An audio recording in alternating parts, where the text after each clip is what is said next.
on. Can we do the Pledge of Allegiance? Second. Second. We got to stand up for this one. I pledge allegiance to the flag of the United States of America and to the republic for which it stands, one nation, under God, indivisible, with liberty and justice for all.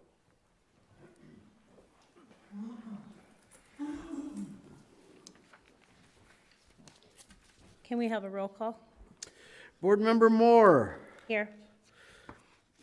Board Member Busin. Present. Mr. Dabala is absent this evening. Board Member Lanza. Here. Board Member O'Hara. Here. Board Member Brishon. Here. Board Member McGraw. Here. We have 6 present. We have a quorum, Madam Chair. Thank you. All right, moving to consent agenda.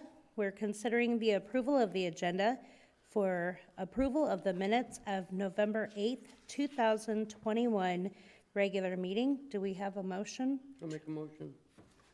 I'll second it. Okay. Second by Mr. McGraw. Second. Second, okay. Board Member McGraw. Oh, I move that the Board of Adjustments accept the agenda as presented and approve the minutes from the meeting of November 8, 2021. I think we had a motion and a second. Yes. And how would you vote, Mr. McGraw? Yes. Board Member Moore. Yes. Board Member Busin. Yes. Board Member Lanza. Yes. Board Member O'Hara. Yes. Board Member Brishon. Yes. So moved, Madam Chair. All right.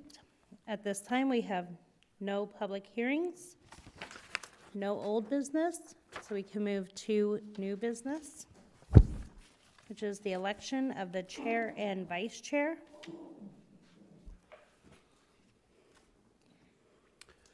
So, Madam Chair, the first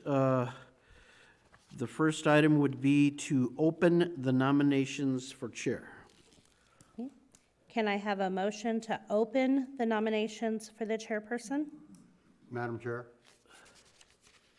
I make a motion to open nominations for a chair. Second. Second. May I have a roll call, please? Commissioner Busin. Yes. Commissioner Lanza. Yes. Board Member O'Hara. Yes. Board Member Brishon. Yes. Board Member McGraw. Yes. And Board Member Moore. Yes. So moved, Madam Chair. We will accept nominations for the chairman of the board. I now call for nominations for chairperson. Madam Chair, I'd like to nominate, your name is Sarah, Yes. as chairperson. Second. I call for nominations for chairperson. Do I say your name again? No. We We have to we say call it for 3 nominations times. 3 times. Right, but do I Yeah. keep No. saying it? No. you- No. If anybody else wants to nominate somebody else, they may do so. Okay. I call for nominations for chairperson. I call for nominations for chairperson. Can I have a motion to close nominations for chair? Madam Chair, I make a motion to close nominations for chairperson. Second. May I have a roll call, please? Board Member Moore. Yes. Board Member Busin. Yes. Board Member Lanza. Yes. Board Member O'Hara. Yes. Board Member Brishon. Yes. Board Member McGraw. Yes. Congratulations, Chairwoman Moore. If you want to move to the center of the dais, you may certainly do so, as you are the new chair. Okay. Hopefully it's a taller chair. Well, I'm sorry, that was to close nominations, right? What about the vice? Right. And there was nobody else nominated, so she automatically is, okay, all right. So we gotta go to the next page. Okay, so we Now the next would be to approve the nomination for chair. Correct. Madam Chair, I'd like to make a motion to approve Sarah Moore for chairperson. Second.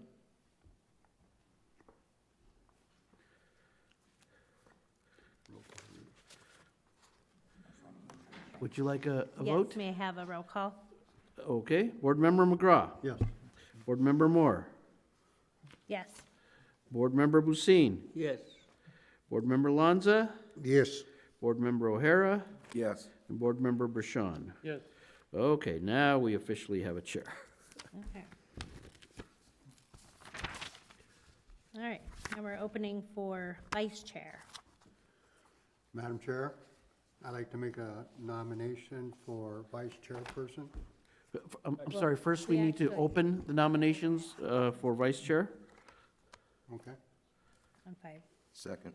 so it's first, can I have a motion to open the nominations for vice chair? Madam Chair, can I have a motion to open the nominations for vice chair? Second. Okay. Board Member Busine. Yes. Board Member Lanza. Yes. Board Member O'Hara. Yes. Board Member Bashan. Yes. Board Member McGraw. Yes. And Chairwoman Moore. Yes. So moved, Madam Chair. We will accept nominations for vice chair. I now call for nominations for vice chair.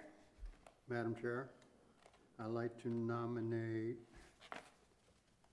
O'Brien, is that his name? O'Hara. I knew it was an Irishman. Sean?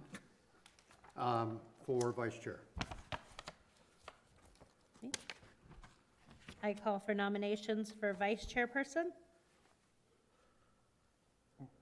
I call for nominations for vice chairperson. Can I have a motion to close nominations for vice chairperson? Madam Chair, I'd like to make a motion to close nominations for vice chair. Can I have a second? I'll second. And roll call, please. Chairwoman Moore. Yes. Board Member Busine. Yes. Board Member Lanza. Yes. Board Member O'Hara. Yes. Board Member Bashan. Yes. Board Member McGraw. Yes. So moved, Madam Chair. All right. The one nominee was Mr. O'Hara. I now call for a motion to approve Mr. O'Hara for vice chairperson. Madam Chair, I move to approve O'Hara for vice chair. Can I have a second? Second. And roll call, please. Board Member McGraw. Yes. Board Member Moore, Chairwoman Moore. Yes. Board Member Busine. Yes. Board Member Lanza. Yes. Board Member O'Hara. Yes. Board Member Bashan. Yes. Congratulations, Board Member O'Hara, you are the vice chair. All right. Okay. So that gets us through first part of item 7. Madam Chair, the next items on the agenda would be the city attorney's presentation on board rules. All right. Would you like to present our board rules? Yes, I would. Good evening, and congratulations, Chairperson, and also Vice Chair. And also congratulations to all of you who have been appointed. It's been a while since this board has met, so it's good seeing all of you and new faces. It's really good to see you also. Thank you for volunteering. This is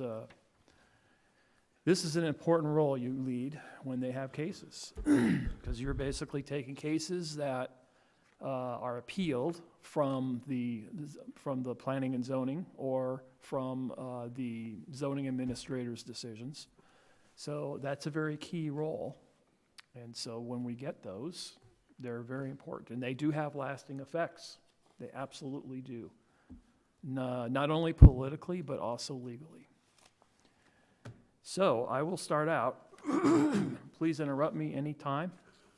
I'll kind of try to keep this simple and quick, because raise your hands. How many have been through this with me before? Oh, wow, a majority. Well, still, I will give you the due diligence that is needed. I'll keep it fairly short, but you can read most of this, but I'll go ahead. So we'll start out with Code of Conduct. That's the yellow page item. This document is actually created by the council back in 2018. We made some minor clerical revisions, so that was revised back in 21. However, it's essentially the same thing that council wanted, and it took about 4 or 5 meetings to get to this. I was asked to develop a code of conduct. Mine was 12 pages long. They didn't like 12 pages, and so they reduced this down to 4. And they had their own little personal issues in here, which they wanted to have so that it affected all boards and commissions as well as the council. So you act in the public interest. That's pretty obvious. Don't bring your personal agenda to these meetings. Comply with the law. That's really important for you. Very important for you. That should be, that's primary in my opinion. You comply with the law. You don't cater to, we feel sorry for this person. No, it's the law that counts because you're the Board of Adjustment. You're the quasi-judicial board of the city. You've got to follow the law. Professional conduct. This is for whether you're deemed as impartial. And you need to be deemed impartial on everything that you do so that no one can say you have any bias. Public meetings, this is more of a procedural stuff, which I'm going to get into later. But basically, you are prepared, read the materials when you come here. You can visit the site also if there's a particular location that, a zoning issue we're talking about. What I don't want you to do, Rudy probably would agree with this because this has happened in the past. It was P&Z. We had a member, and I don't know if that was 20 years ago or 18 years ago, but he got this magnet, his name, and then Planning and Zoning Commissioner. So he slapped it on his car, and he started going to locations that were on the agenda. And of course, during the day, contractors don't really want you around, and they see him, and they say, what are you doing here? Well, I'm a P&Z member. I can do this. I'm here to inspect. It's like, no. That's not what the role was.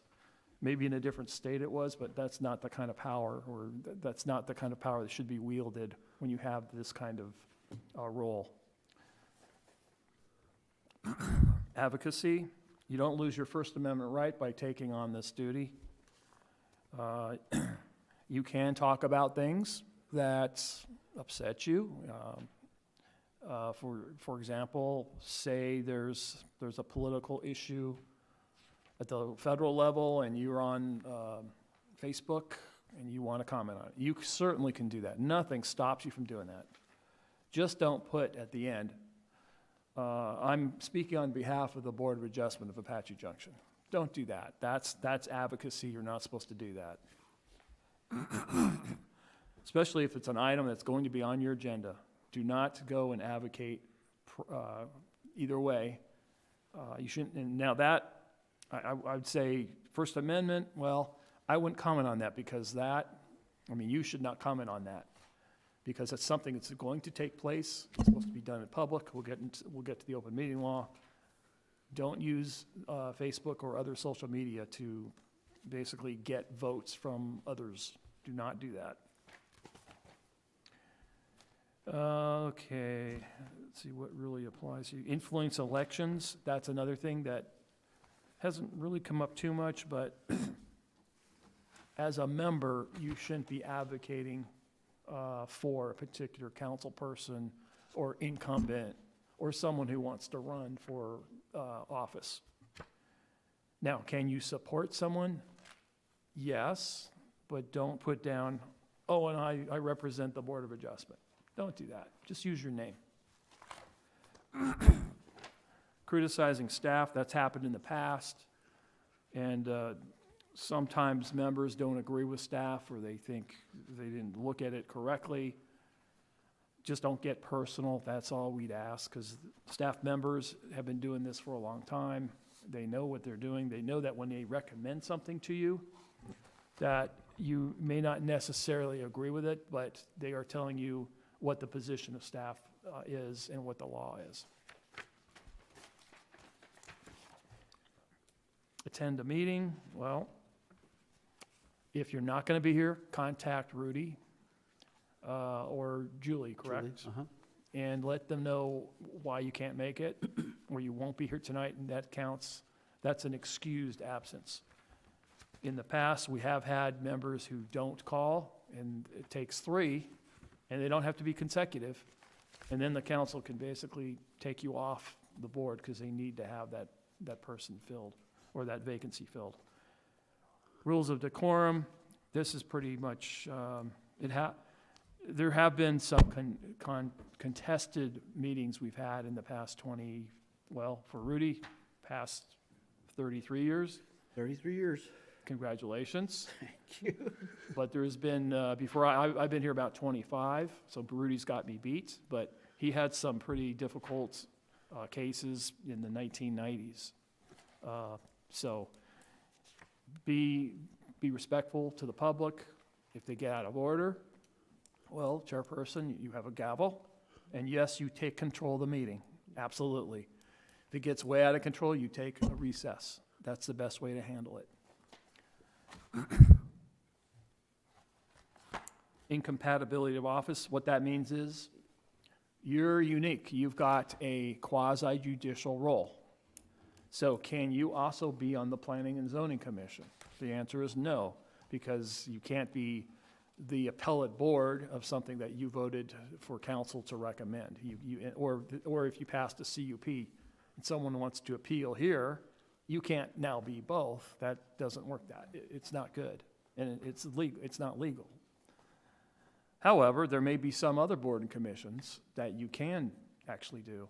For the longest time, I think Pat Richmond, if everybody remembers Pat, she was on the sewer board, and she was on the Board of Adjustment at the same time. And that one, there's no conflict in any of the votes. So that one was okay. And there's others too that you could also serve at the same time. Legal training, you're doing it now. Rudy, there's also one that the league puts on, is that correct? Correct. And I don't know when that is. Is that coming up? I haven't seen any announcements, but we will certainly let our members know when that workshop is announced. It's kind of far away. It's at the Black Canyon and 17, right? Yeah. But it's good to go to. It's a very good session, and it's all day long. They give you food. That's the best part. It's very good food. But actually, the trainers are pretty good. So, and are there any other questions on board and commissions? I'm sorry, the code of conduct. Nope. Okay. Okay, conflicts of interest. This is the orange sheet, if you have it in person. And it turns up yellow, of course, when I say it was orange, but it should be in your packet if you have hard copies. Conflict of interest, what is it? The object of the conflict of interest statute is to remove or limit the possibility of personal influence which might bear upon a public official's decisions. The purpose is to prevent self-dealing by public officials and public employees. The financial interests of public officials or employees must not conflict with the unbiased performance of their public duties. So, what does that mean? The basics of the conflict of interest statute. When you vote, ask yourself, do you have a pecuniary or proprietary interest? That's the question you have to ask. And it's not just you, it's of your relative. So if you take a look at page 6, relative, under H, I'm going to read this one because this is important. What a relative is, any individual within 2 degrees of kinship, including spouse, child, child's child, parent, grandparent, brother or sister of whole or half blood, and their spouses, and the parent, brother, sister, or child of a spouse. So when you ask that question, pecuniary or proprietary interest, so money or property, is it you or is it others? It's also relatives. So think about that. If someone comes before you and they're related to you, and if they're one of these relatives, that's a conflict. You cannot vote on that item. I got a question. Yes, What about sir. a brother-in-law, Brother-in-law, just for example? believe that, let's see. including spouse, child, child's child, parent, grandparent, brother or sister, or blood, and their spouses. Oh, and spouses. There's the brother-in-law or sister-in-law, so yes. I hope you don't have a case coming up Oh, I with know, I a brother-in-law. just, no, I just, But yeah, that's definitely someone who's covered. Okay, so, going to the next page. Page 2. Why should you care? There's a whole bunch of reasons. There's some criminal penalties. There's also some civil actions that could happen. So I won't go into detail on it. You can read that yourself. Now, there's something called a remote interest. So, okay, someone comes to you and says, well, I've got some issues here. What a remote interest is, that's something meaning, yes, even with a remote interest, you can vote on it because it's so remote that it's not a conflict. The biggest one I've seen with this city is when there is a class of 10 or more. So a good example would be back in the early 2000s, we had a steeple issue with a church, and they wanted to raise the heights. And it was because of the religious beliefs of that church. And this was a planning and zoning matter, or actually, then it went to council. The mayor happened to be part of that church. So the mayor wanted to know, can he vote on it? Well, if the church had 10 or more people, the answer is yes, because he was in a class of 10 or more. And so it was okay for him to vote on that. Now, does that feel a little awkward still? Yeah, it does, but legally, it's okay. If you have a question about whether there's a conflict, there is a way out, especially if you want to vote on the item, and especially if the facts are on your side.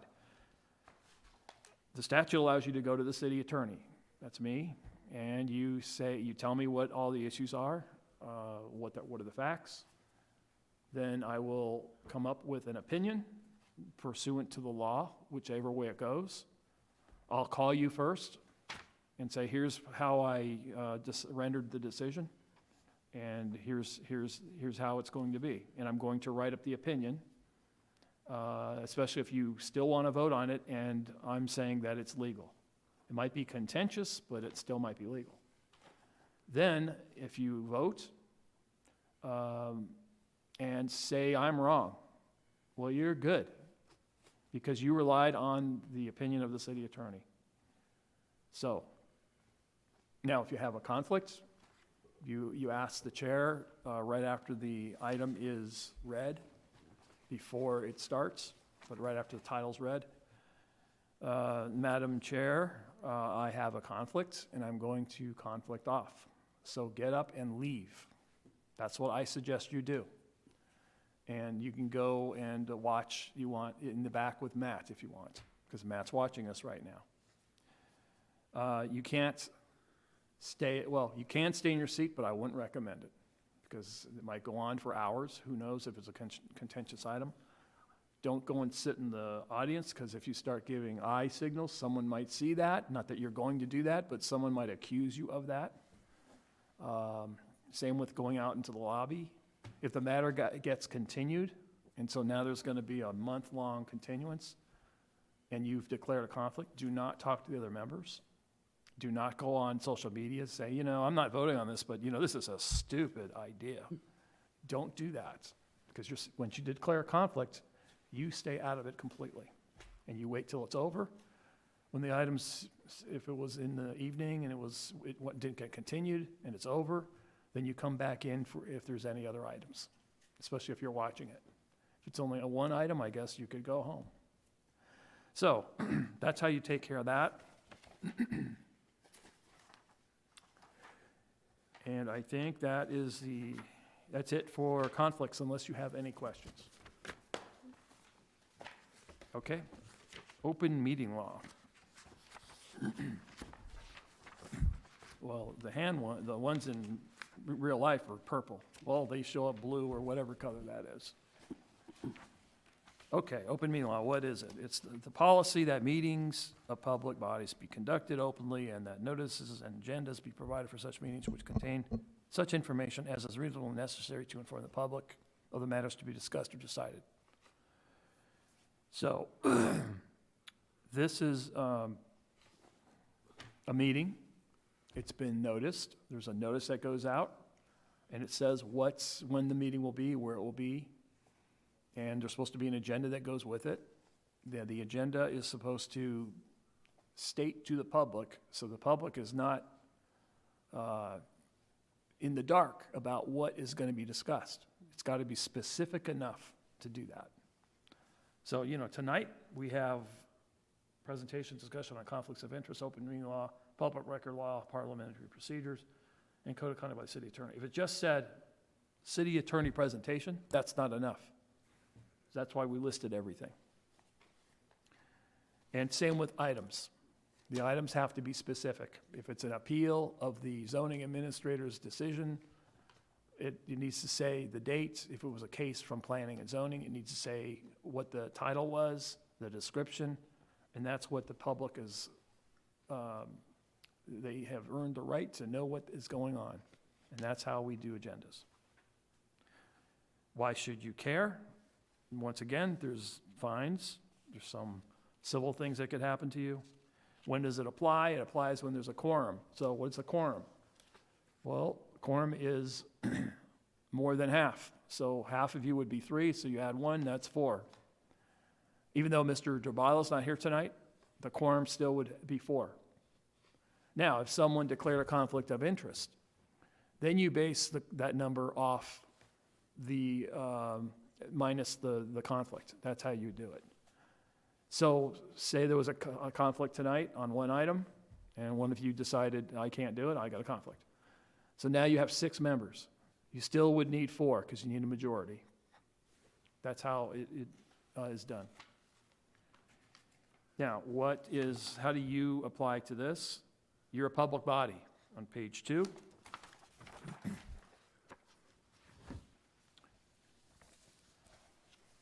You are a quasi-judicial body that's specific under the statute. So you do legal items. You're an appellate board, so that's why it's considered legal. A meeting, what's a meeting? Well, this is a meeting, but sometimes and this has happened a little bit in the past with other boards and commissions. It's when some of the board and commission members get online and they start talking about an item. And that could be on any kind of social media, but it could also be email among themselves. That's a meeting, 4 or more. 4 or more, you cannot do that. Especially if the worst case scenario would be, okay, yeah. Well, and you say you send out an email to all members, all 7, say, okay, I'm going to vote this way on this item. I've got 2 others. All I need is 1 more, and this passes. Anyone want to vote the same way? Of course, that's an obvious, and I don't think any of you would ever do that, but it has happened in other cities and towns. So we have a notice. For Board of Adjustment, there is something called an executive session. That means that's not in public. It means you would start the meeting, and normally I would hire an attorney for you, especially on contested items. On items that aren't considered contested, or what Rudy and I would talk about, well, you think they're getting an attorney? Is it something staff recommends? If it's something that we think is going to be contested, we are going to get you an attorney, because if you get sued, you will need a separate attorney from the city. You are covered. Don't go home thinking, oh my God, why did I volunteer for this? Now I'm exposed. No, you would have an attorney that would represent you, and also they would be hired by the risk pool that the city has. So you'd go into executive session with the attorney. The attorney would explain to you the legal issues, and then if you had questions, you could ask legal issues. You cannot talk policy in there. You can only talk legal issues. The policy issues have to be in public, so the public knows how you feel about a particular case. Okay? There's an agenda, we've already talked about that. And let's see, I think there's minutes. So minutes are an interesting thing. Minutes, right now, you're being recorded and it's being put out on the internet. That is basically how minutes are done. You also vote on them. But in the past, there's been an accusation that, oh no, they have to be written out and they have to be verbatim. And I got challenged on that at a planning and zoning meeting, and it went to the Attorney General's office. And I was correct. They confirmed I was correct, and they wrote up a nice summary. So they don't have to be every single word taken down. For minutes, they're supposed to say what the item is, how it was voted on, who voted on it, were there any members of the public here, and what were their names. And that's it. That's all you have to do under the statute. You don't have to do verbatim minutes. We had a very detailed deputy city clerk, and she'd spend a long time doing those. And yeah, it's cool having minutes so you can read through stuff. It's not as convenient because now you have to go online and watch and get the right time and all that to make sure the item's correct. But so much time was being done on the minutes that it just was not productive. We're still transcribing, generally speaking, minutes, right? No, No? not transcribing, because that means verbatim. So no, what happens is, Julie, We're not paraphrasing anything or nothing like that? I don't believe, I think Julie would do the minutes, and then if there was a vote, she would report what the item was, what the vote was, members of the public, and that's it. No. That's my understanding. Is that correct, Rudy? Does she still Julie do that? might get a little bit more detail, like if there's a Okay. discussion among the board members, she'll say, these following discussion items were discussed, and then in the next paragraph, she might just briefly list what some of those answers were. So they're not completely bare bones meetings, but they're certainly not verbatim either. Right, but it's paraphrasing what? It's But if it's being- summarizing, yeah. But if it's being recorded, isn't that kept? Yes. Yes. So they can always go back to their, how long do they keep the recording? There's I think it's 3 years for items. I think we are told by the state to keep them a certain amount of time. So Rudy's department has a list of things that have to be kept, and then the state tells us, believe that or not, how long to keep them. I think it's 3 years on the recordings. The statute, I think, says 2 years a minimum. So you could go back to the recording if you had a question, right? Absolutely. We keep those. I don't know how far back Matt goes. It's a while. I don't know if he's ever gotten rid of any. I think they go back as far as we've been in these chambers, which has been since March 18th, 2005. I do remember that date. So, okay. I think that is all I need to talk about for the open meeting law. Any questions? No. Parliamentary procedure. This is green in your hand, in your booklet. Let's see if it shows up green. How about that? It does. Good. Okay, purpose and history.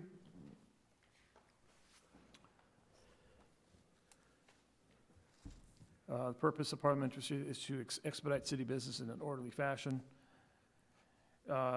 This goes back to Robert's rules. Everybody knows it's Robert. Henry Martin Robert was a soldier. He was told to go to a church meeting, a neighborhood meeting, and it didn't go too well. And he said he doesn't want to be embarrassed, so he decided to make up his own rules, and he did. In fact, I think we're on the 11th or 12th edition now, dating back from the early 1900s is when he did it, or 1870s. They don't really totally apply, and they're hard to apply sometimes with cities, towns, counties. However, there are certain things that we do apply it to. And it's common sense stuff. It's how do you make a motion? How is the conduct supposed to be? And it's basically respect for each other. And the majority rules, that's how it's supposed to be when there's a vote. And then you move on. You're not supposed to debate it unless you do a motion for reconsideration. You could always do that. However, generally speaking, you do the motions, and I've listed those on page 2, how they're done. Have respect when you're making them. Whenever you want to speak, you're supposed to get acknowledgement from the chair. And that doesn't happen all the time, but that is an orderly way to go, especially if you have a room full of people. You need to follow those rules because things get out of control very quickly when there's 60 or 80 people in here. So something you did tonight was nomination of officers. That is Robert's rules. The reason for the 3 times you repeat, I think it goes back to when there was no audio. And so they wanted everybody to hear, are there any nominations? Are there any nominations? And they probably said it pretty loudly also. And we continue that tradition. Some cities and towns don't use Robert rules. They have their own. This city council, though, have never really wanted to change out Robert's rules. So I interpret those rules, and I am the parliamentarian under the code section. Okay, any questions on that one? Okay. Wow. Public records law.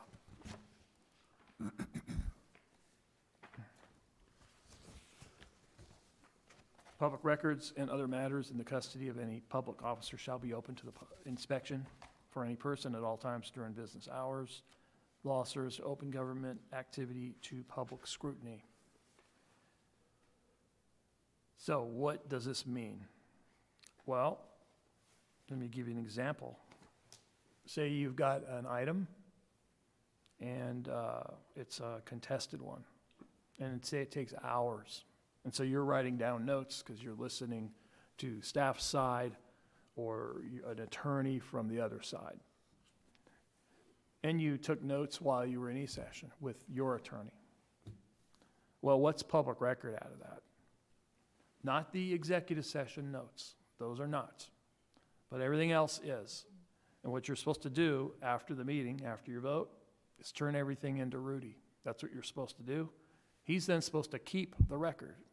Once again, I think it's 3 years. It might be longer. And the public has a right to see those notes.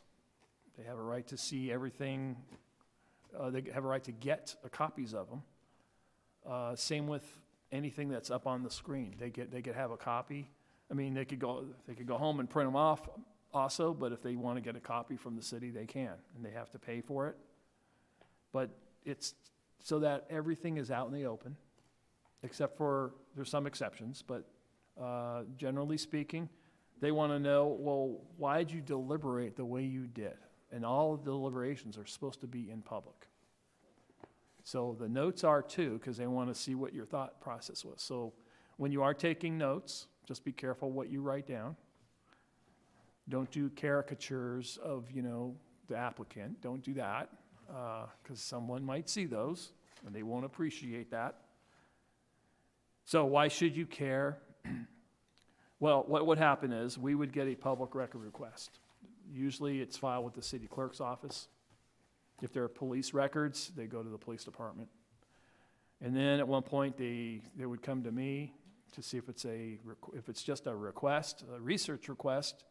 Well, the statute doesn't require that we do research for the public because we don't have those kind of assets. We don't have those kind of hours that people could put into some personal request or research request.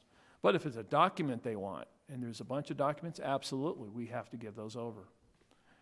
And if we don't do it promptly, I use that word, I don't like that word, but that word is used in the statute. And the legislature never defined it, but they have had cases since that was put in the law that kind of describe what promptly means. So what it really means to me and Rudy is, say we get a public record request, and there's thousands of pages that we have to go through. Do we put that aside? Or do we do our normal work and say, oh, we'll get to it 4 months? No. You do it immediately, unless what you're working on would be a detriment to the city, health and safety of the city. And it isn't usually. So you have to basically do the public record request promptly. So what does that mean in time? Realistically, a week time is prompt. Beyond that, a judge would start looking at it. Okay, did you give them an update of where you were? Yes, if you do that, you're in good shape. But if it goes on at 6, 7, 8, 9 weeks and you're not communicating with the requesting party, that's a problem. And what they could do, they could get an attorney. They could then say, okay, you didn't do it promptly. I now want you to give it to me now, and I want attorney fees. So we got burned on that 20 some odd years ago. The city is represented by an insurance company. They hire an attorney for certain types of cases. In this case, it was, an example was a shooting, nasty shooting that happened 20 plus years ago. So the attorney that worked on the case was not a municipal attorney. He was a tort attorney, a litigator. So he didn't really know the rule that when you have a settlement agreement, that's going to be public record.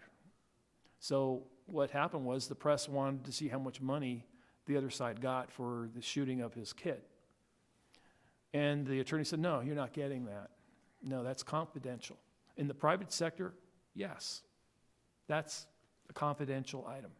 But in the public sector, it's public money. That should have been given out. So they got an attorney, and they got one of the best law firms in Phoenix that does First Amendment stuff. And we, in the city, we lost it basically, because that attorney didn't want to give over the document. So they got their attorney fees too. It was $36,000. So the insurance company paid it, but still, that was not a good situation. So we need to watch that very carefully. There are a lot of exceptions, but the biggest ones are page 3, the open access requirement under C is subject to statutory confidential exclusions, privacy interests, and best interests of the state. So statutory confidential exclusions means there's state statutes that say the following are not subject to the public records law. And there's, I forget how many of those, there's 30 or 40 of those. Privacy interests, you have to do a balancing test. So, for example, there was a situation with a child abuse case in Mesa many years ago. And the press wanted the 911 tape because you could hear the child in the background screaming for his life. And they wanted that. They wanted to put that on TV basically and play it because they like that. They like to do that kind of thing. They get the senses of the people. So Mesa said, no, we're not going to give that to you. Instead, we're going to give you a transcript. And that's you're not going to get the voice sound of that 911 call, not of that kid. And that's what happened. And they got sued. And luckily, the court said, yes, that's a privacy interest. You're not going to get the kid screaming for his life. We will give you the transcript, and that's okay. Now, that was verbatim. But that's an exception. And that's just one exception that's an extreme exception, but that is one. Who can obtain a public record? Anybody can. They don't have to say why they want the record. And you can't question them. And then we can charge a fee for the page, per page. It's 25 cents right now, which, with inflation, that should be probably $1 a page, but we haven't adjusted that yet. And then if it's a commercial purpose, because we get those too. People want to see permits for different addresses because they want to do the plumbing work. Well, that's a commercial purpose. Can they get it? Yes. but they're gonna be paying 50 cents a page instead of 25 cents a page. And then at the end, I give you a bunch of cases that I consider fascinating. Some of you may not, but if you ever want those cases, I can get you those cases. I'll print them out for you, and I would be happy to do that. Any questions on public record law? Okay, then, anything else, Rudy? No, sir. Well, thank you very much for your time. We did that in about 30 minutes. That's Yeah. not bad. Wow. That's I'm great. getting Thank faster on you. these things. All right. At this time, we have a selection of our meeting dates, time, and purpose. Our next meeting is regular meeting, 7 PM on Monday, January 9th, 2023, in the City Council Chambers, located at 300 East Superstition Boulevard, Apache Junction. Do we have a motion to select the next meeting date? I'll make that motion. And do we have a second? Second. Rudy, roll call? Vice Chair O'Hara. Yes. Board Member Bashan. Here, yes. Board Member McGraw. Yes. Chairwoman Moore. Yes. Board Member Busin. Yes. Board Member Lanza. Yes. So moved, Madam Chair. All right. And with that, I now adjourn the meeting at 7:47 PM.